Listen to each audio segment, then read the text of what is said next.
aria mahuranagira ihoto cia andu akuru nimathigatite thirikari gwikirira mitaratara ya gutigirira nimathaitira orundumwe na kuhuranira ihoto cia akuru ni kuringana na amurugamiriri munene wa gikundi gia kuhuranira ihoto cia aria akuru kiwikaine ta Help Age International ni barlet jaji na uria ukiugite ati wona ikinya riri ria kinyanirio ria gukorwo rikihatura na njira nene akuru kuma na mathina maria makoragwo makigerera ohindi yo muingi ni ugithingatitwo gwikorwo ukiramata akuru na njira igwete.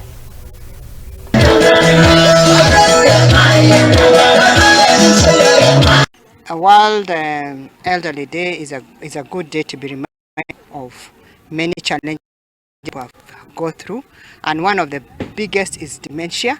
Like during this celebration here in Narok County, we've already discovered a few. After speaking about dementia, I've discovered a few. There's even an old man here with dementia. He's showing symptoms of dementia.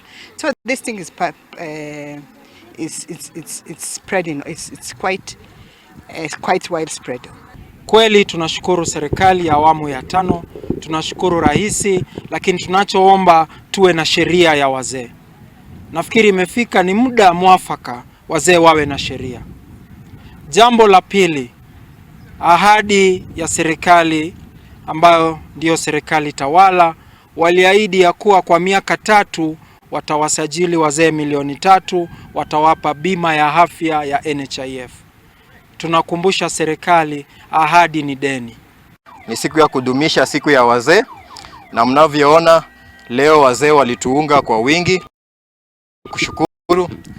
Na pia tunataka kusema kwamba wazee mnavyoona hao ndio wapelelezo katika taifa hii yetu, na hivyo basi tungetaka kuwaomba wawe na kwa ujumla wawe mfano wa kuigwa kwa jamii.